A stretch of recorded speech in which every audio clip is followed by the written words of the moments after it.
everybody, and welcome to the Parenting and Bonding with Children's Books podcast, where we believe that books are magic and have the power to transform homes. On this podcast, we talk to the authors behind the magic to find out their true intentions behind the books.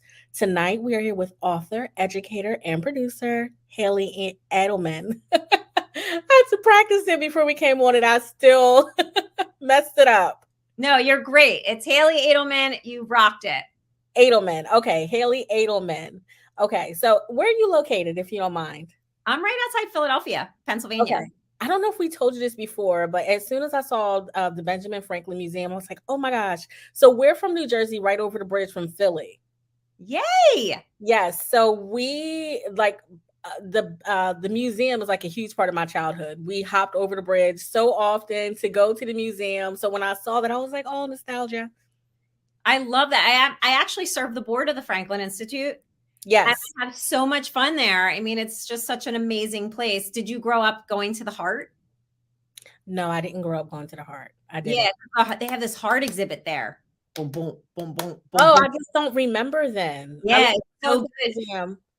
And the Please Touch Museum as well. Yeah, I used to do some work for them too. I love the Please. I love them both. That's so awesome. We have great museums here as well, but I don't think anything touches what I used to experience in Philly. Have you been to Dallas? I haven't. I've never been to Dallas. Okay, they have this really cool. They have a few, but this really cool museum. It's I think it's called the Perot. Any Texans, if you're watching, if you're from Dallas, and I'm saying that incorrectly, you can tell me. But Aidyn loves dinosaurs in space, and it's a great combination of the two.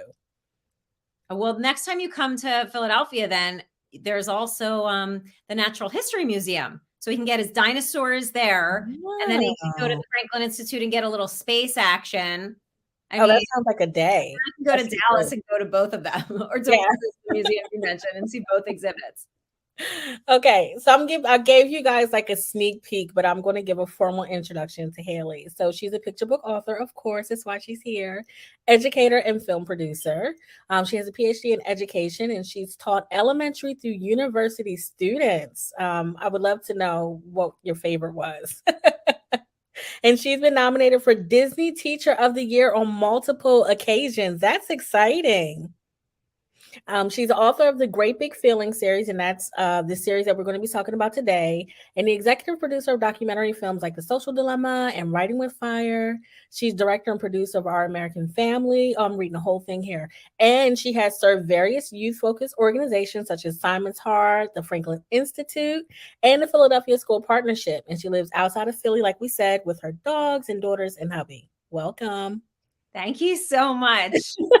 I'm so excited to be here with you. And I know you put so much love out into the world about books for families and kids. And I love hearing your interviews. So thanks for everything that you do.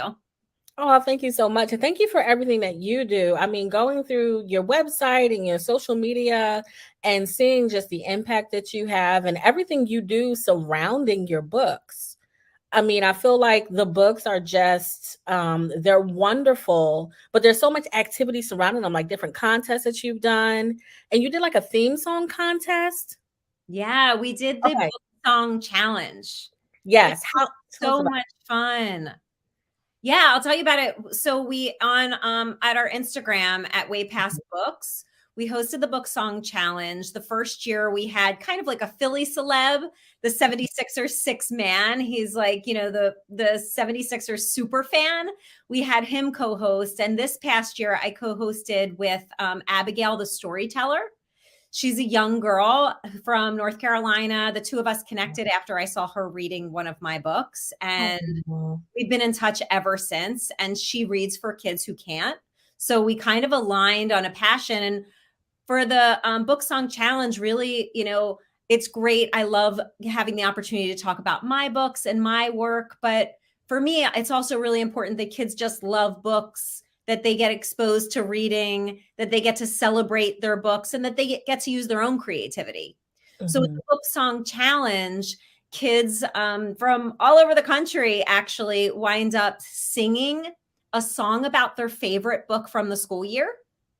Okay. And yeah, so they record themselves singing it. They share it with us. We post it. We have all these mini giveaways throughout. We have different, promotional nights where people come on, and we have we had a beautiful signer, Gina Bivens, came this year to kind of have us share other songs and music and just, celebrate books and children. And at the end, kids wind up winning money that they could put, like book gift cards from Bookshop or Children's Book World or other independent booksellers that they can then make their collections longer. But then there's also another piece where their school, they can choose a school or a library or a community center to also donate books to.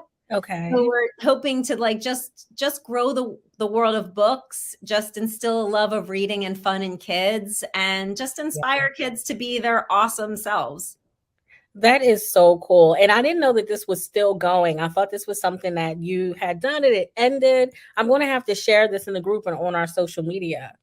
Yeah, we do it at the end of every school year. Yeah. So usually the beginning of May ish. And it's fun too, because I don't know if you've ever connected with Lisa Hernandez. She's a wonderful children's book illustrator and a friend of mine. And years ago, we worked together developing these like puppet characters and that kind of thing. So I get to bring out one of the puppet characters and we do like silly things on like I'm going like this. Cool. I'm already like talking like a puppet. Yeah. Do this whole thing to like just be just extra silly. Like kids work hard during the school year. Teachers work hard during the school year. Yeah.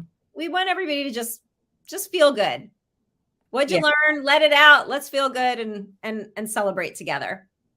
I love it. You have such great energy. I can really see why you've been nominated so many times for Disney Teacher of the Year. What do you think?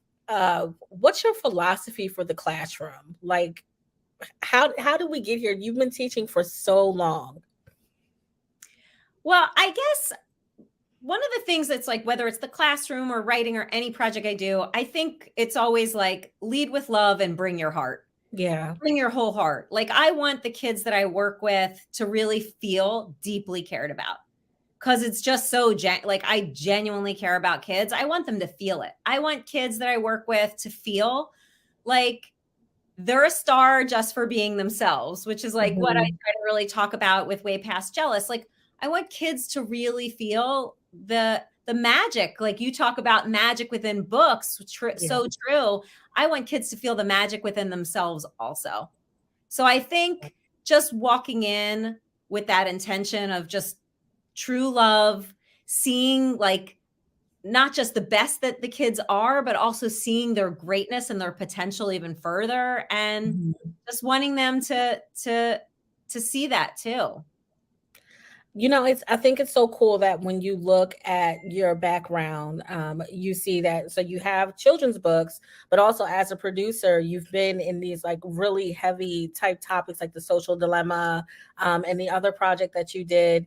And it's like two different sides of the spectrum. It's almost like, and correct me if I'm wrong, you're reaching kids, right, to have them handle these great big feelings that they have and show them how to handle them, so they don't get to the place where people have gotten in the work that you've done, like with Social Dilemma and Writing with Fire and the other project that you did, Our American Family, because that was a really heavy piece as well.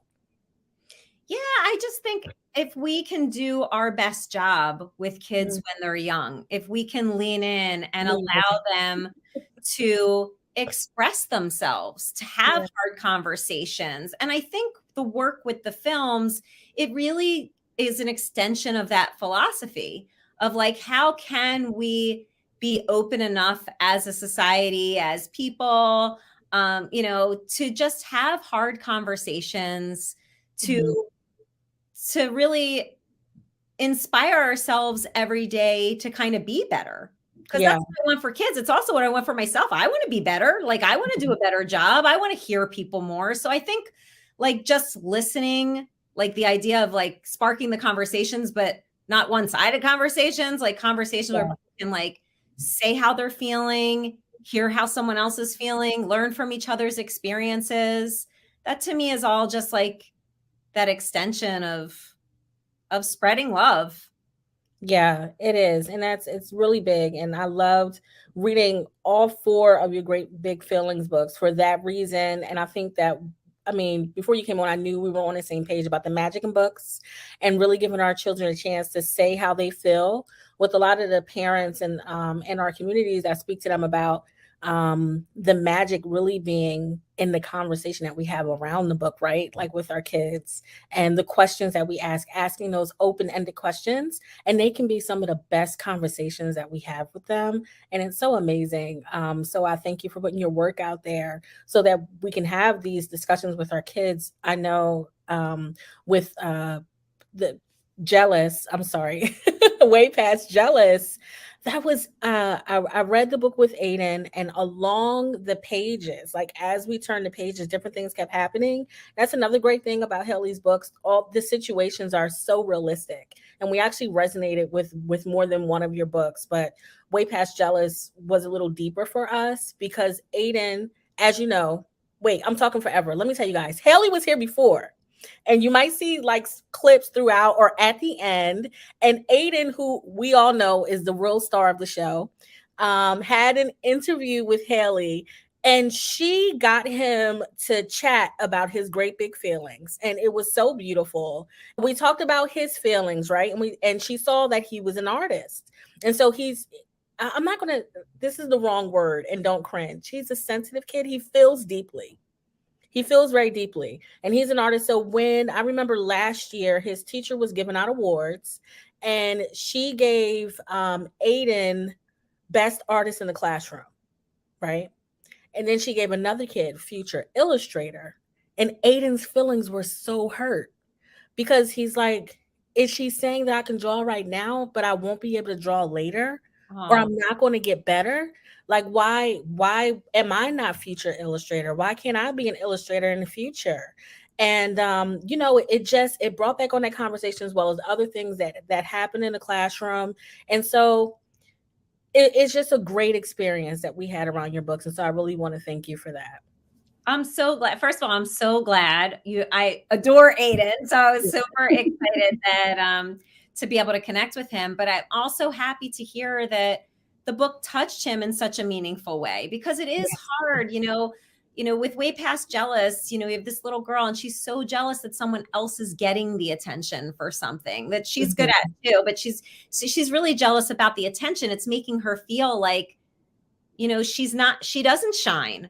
Yeah. When it doesn't mean, like, sometimes we have to, I love like letting kids know that just because someone else is getting the attention in this moment, it doesn't mean that you still don't have that shine inside you. It doesn't mean that you're not still a star. So like, how can we hold on to, it's funny when you talk about, activities for after the book, one of the things we did for Way Past Jealous was make these like sunglasses, star-shaped sunglasses, so that kids, here's the star shades, so that they can remember they still are a star. You can rock it even if someone else is getting all the attention. Let them have the attention. Just keep rocking it. Keep being you. Keep bringing your best self forward. Yeah. But I really did love that you talked about the after the book activities, the conversations that we have, because that is really part of the magic of a story. Yeah. If I'm an author and I think my book's the best thing since sliced bread, then I'm not really necessarily giving it the chance to do its real work, which is to like touch people and let the book become theirs. So I'm so happy that you and Aidyn had a moment where that book could just become yours. Yes, we definitely did have a moment. And Way Past Sad was also another book. Who's going to pull out their books? I have my books. I have them. Do you want me to bring them out? Tell me. All right. So here's Way Past Jealous. I don't know if I have them in the same order as you. Here's Way Past Jealous. Yes. Yeah. And then you just mentioned Way Past Sad, so I'll pull it out. Yes. Here's Way Past Sad. James, he's really sad. Yes. And we'll talk about why he's sad in a moment. Yeah. And you have Way Past Mad. Oh, I do. I have Way Past Mad. Yes. I have Way Past Worried. Oh, what are you about to pick up? I'm about to pick up My Quiet Ship. Oh, okay. But I do also have 3 books coming out. I know. I thought you had one with you. I didn't get them yet. I didn't get the copies yet. I'm so excited. I'm excited too. Aw. That is great. So Way Past Sad, Aidyn's best friend moved away in the middle of quarantine. And Yes. And so that book, and I have to tell you, and I have to be transparent, it took, even after reading the book, it took a little bit to bring him back. Like he was still, because I'm like, look, it's, it's so fun. We, or not so fun. We go through the story and we see his friend is moving away and he's sad, but look, they can still connect. They can still connect on Zoom. He's like, that's not enough. Yeah. But it gave us a chance to really work through those feelings. It really gave us a chance to do that. It isn't sometimes enough. Like I remember that feeling. Like one of my I moved away right after elementary school. Okay. And it's funny because when I was working on the book, my best friend from elementary school is this woman, she's a woman now, named Melanie. And I called Melanie and I'm like, hey, Mel, because we still talk. We're still connected after all these years, even after she moved. But I'm like, hey, Mel, this is how it felt for me when I was moving. How did it feel for you when you were staying? We had a really good conversation. And what I really loved thinking about the most is how can people see past their sad?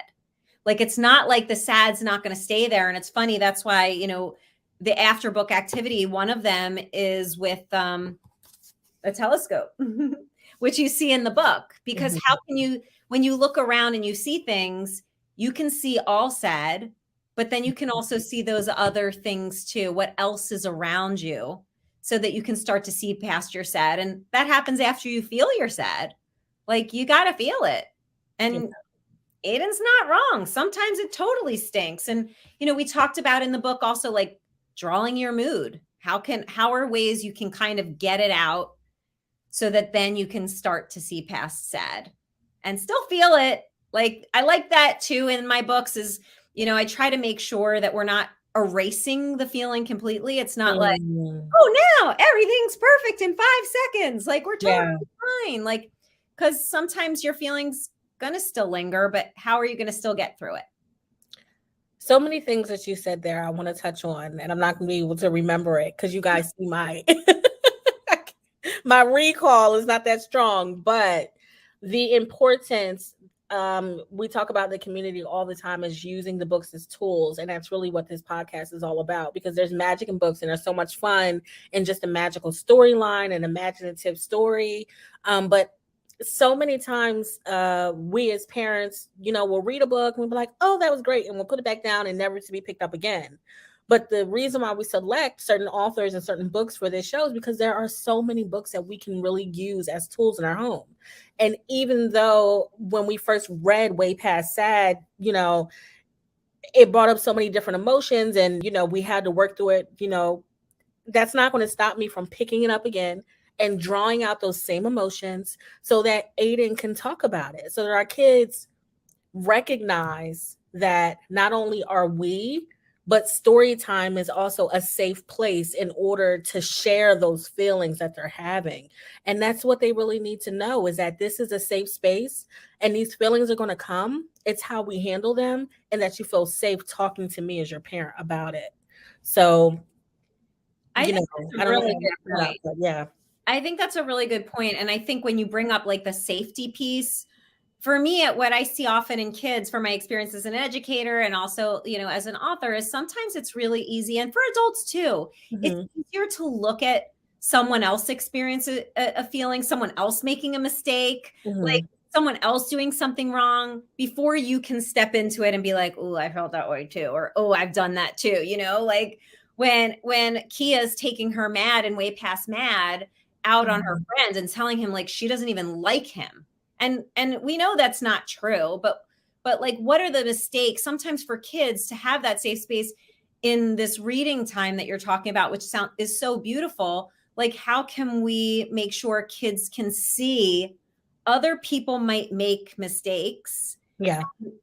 It doesn't make them 100% horrible and bad in a minute. Like, how can they see that someone else made the mistake, maybe even say to themselves, I made a similar mistake, and then learn from it and say, well, what could I do differently the next time? Yeah. Yeah, that's so true. And the beautiful thing about kids, well, at least from what I see in Aidyn and the friends that he has around him, they're so good at helping each other work through emotions.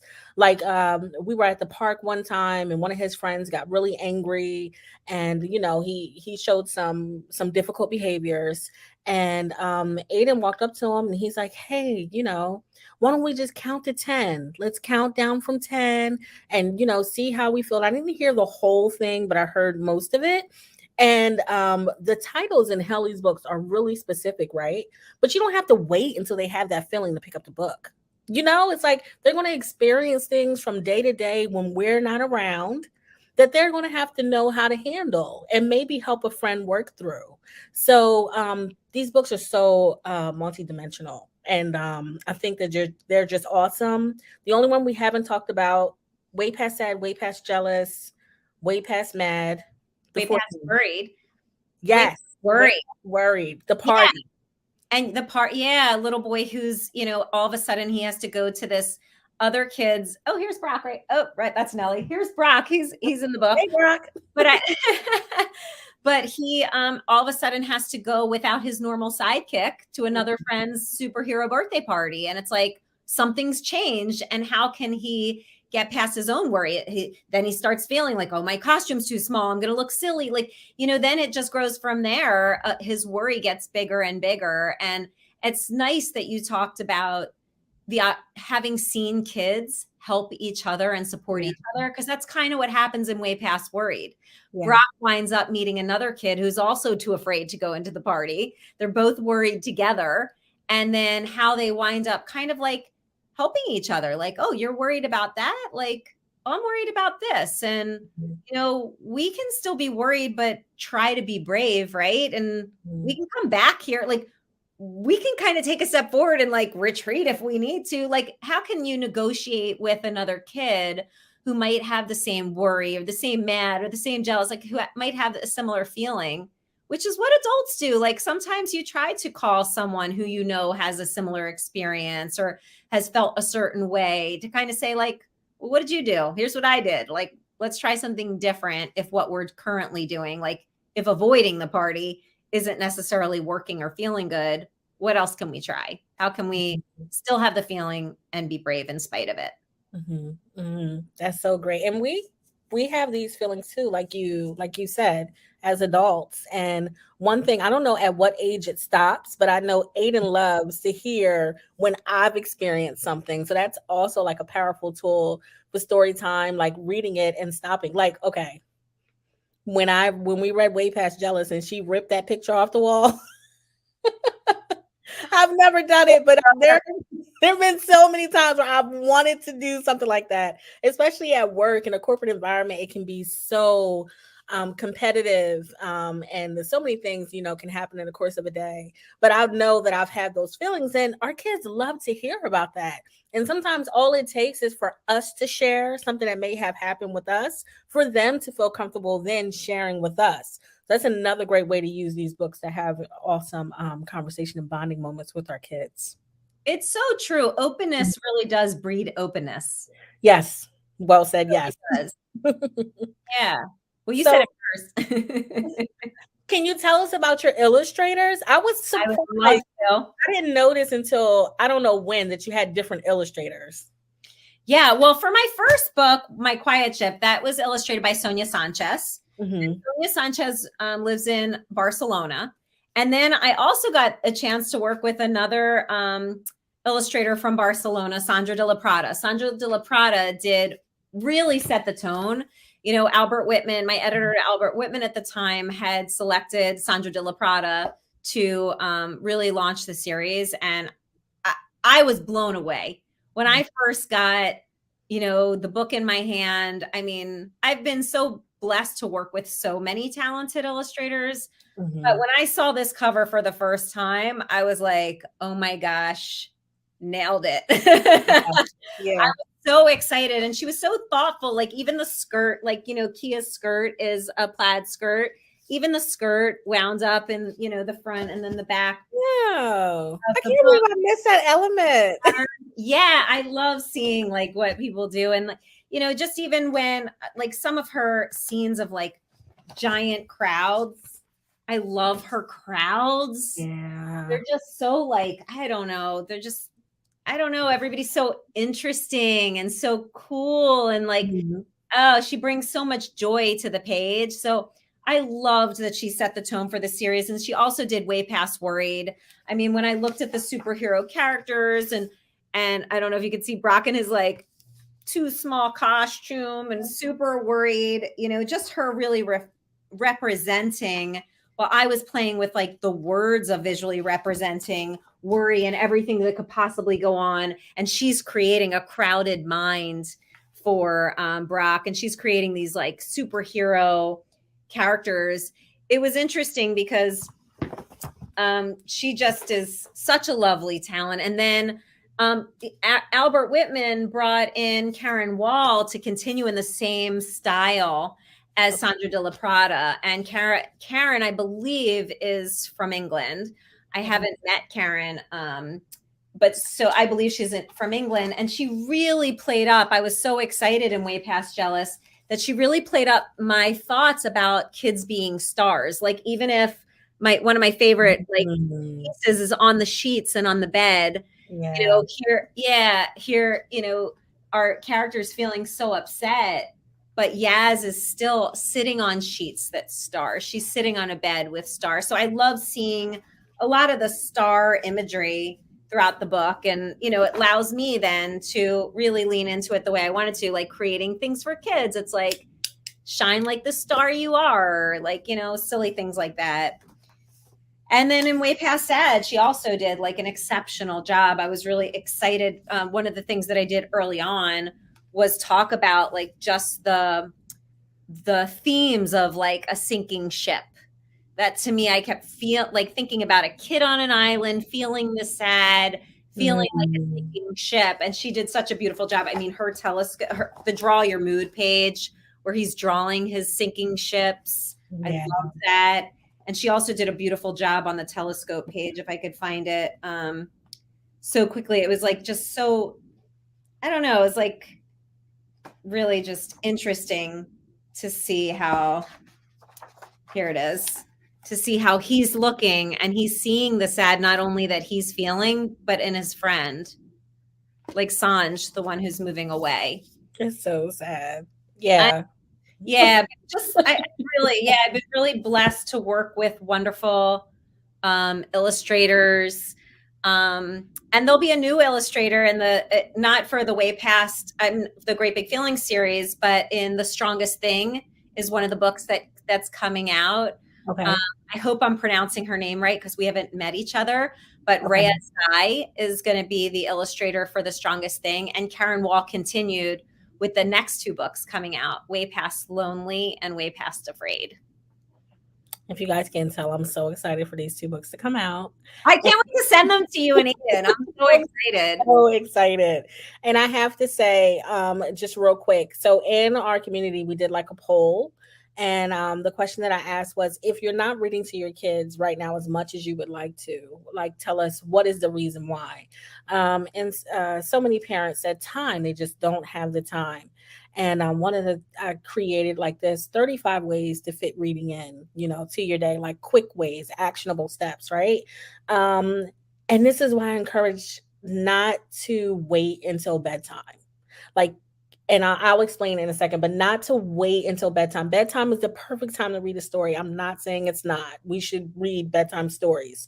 But if we can fit time in during the day or on the weekend or start the day with a story, we really have time to allow our kids to build up on that visual literacy and pick apart the illustrations like Hallee just did. And it can be so much fun. And I'll tell you that late at night when I'm trying to put Aidyn to bed and he's been up a little longer than he's supposed to, and we still get that book in and he wants to go piece by piece through the pages and point out every little element, I'm like, can we just turn the page? It's so nice because he is such a good, he's a good illustrator himself. So it's so cool that he's like that. But you're right. Sometimes I like that you're asking the question, when can we digest it the most? When can we create the conversation in a way that everybody feels like refreshed and it can like linger for them? Yes, yes. And so Cool. and that's exactly why, because parents are lacking the time. So, when can we get the most out of it? So that's the perfect time. All these different elements in the books. You have wonderful illustrators, and I love to see you go through the pages and Mhm. say what you loved. So Well, before wait, Quinn, it's also making me think about dinner time. Like dinner time's such a good time if families have the opportunity to sit together at dinner. yes. There's so many times where I remember like I would say to like my girls, like, hey, what happened at school today? Or da, da, da. Like you ask a question and someone tells you like a one word answer or like one sentence answer. And it's like, well, maybe before we dig in, should we read a book? And then can create another point of conversation. So I love that you're asking like, when are other good times besides bedtime or in addition to bedtime that could be good connecting moments? Yes, yes. And I love finding different, like we do a stop, drop, and read challenge in our group where we have like our different group members submit, like, read in the school drop off line. Before you go to the store on Saturday, read a book. Or when you're sitting in the parking lot, read a book. And they give these awesome ideas. And I'm like, I never thought to read a book, to read a book then. And so everybody fits reading in at different times. And I think there's so many other little pockets for us to explore in a day. Yeah, that's awesome. I love Mhm. that. So can you tell us a little bit about My Quiet Ship? Sure. My Quiet Ship was my first book that ever came out. And it was Yeah. interesting because I kind of was not even sure it was ready to be submitted at all. Okay. I kind of wrote it. I showed it to my agent at the time. And I was really just showing it to her because I was supposed to show her something else and I didn't have it ready yet. And I was like, this is on my computer, but it was super personal. I grew up with like a lot of yelling in my home. And when I would go into schools and I would do school visits or teach kids different things, like a lot of kids talked about the yelling in their home. Like it Yeah. was like something that happened. And so I kind of wrote this piece about it, about like, because what I did whenever my parents would yell in the house, I had a corner desk. I would go underneath my corner desk and I would Mhm. pretend that I was blasting off. I'd bring in my stuffed animals and I'd bring in a flashlight and I'd bring in space. And that's what I would kind of pretend. I would create my own space Mhm. away from the yelling. And Quinn is the name of the main character in my project. If you know a Quinn that you think's amazing, go woo woo. I love it. But anyway, so Quinn is this little boy, and whenever he hears the yelling in his home, he starts by pretending that he's the commander of his own quiet ship and traveling to other places and other planets and creatures who speak kindly and are warm and like all some of the things that he wishes that he would be feeling in that moment. And then he finds that the quiet one night it gets so loud that his quiet ship breaks, and he has to figure out what he can do, like what can he do, and ultimately it's really a story of a boy who winds up telling his parents that their yelling makes him feel scared. Oh, wow. Yeah. So it's definitely a book that was really personal. And I love the way Sonia Sanchez, like, illustrated kind of just like I was, like underneath, he's literally underneath his desk. And I also love how she created the image of the fantasy of what this little boy was seeing, these creatures who speak in nice voices. And the little boy runs to the control center, which is his parents' room. And how can we let kids know that parents could be responsive to hearing their feelings, and Yeah. again, I like that parents can read it with their kids and everybody can kind of talk about, well, this is what Quinn did, but what's right for our family? What can you do if you're in a situation that's uncomfortable, or, how can you feel? So yeah, that was the first book Yeah. before the Great Big Feeling series. So I have not read that one, but I feel this urge to go and get and get this book. It sounds lovely, and I can already see like the questions I want to ask Aidyn while we're reading it. So thank you for sharing about it. Yeah, I'm excited. I'll send that one to you when I send you the other ones. Oh, I'm so guys, you Yeah. I get so excited. Thank you so much, Hallee. Yeah, thank you, Quinn. I'm going to put your website up here so that you guys can go out and check out Hallee's website. It's waypastbooks.com. And you can also find her on IG at the same. So at waypastbooks. Guys, visit the website, visit Instagram. It's so fun. Her website is fun. There's so many activities, so many things to get into. I remember games. Aren't there games on the website? Yeah, there are games. There's games. There's videos. Mhm. There's videos that teach you things that you can do when you're stuck at home. But there's also videos that, help you, whether it's if you're trying to learn to write. We have some videos of teaching you how you can learn to write. We even have like silly videos. There's some like cat that does really silly things, like, just to kind of, that was one that we made during COVID. Like, how can you make people just laugh and feel good kind of thing? And how can you inspire kids to, whether it's build your own quiet ship or, do other activities, celebrate other people in your life. How can you celebrate in so many different ways? So it's really just things that can help kids not only reflect on feelings, but also use their creativity a little bit and find inspiration for themselves. We love it. So you guys can find Hallee's books wherever books are sold, right? Wherever books are sold. Hallee, thank you so much for coming a second time. Oh, that's a 4. A second time. and sitting with us and answering some questions. I could talk to you forever. And I thank you so much for being here. Really enjoyed your presence. And everybody, have a great night. Thanks, Quinn. Thanks.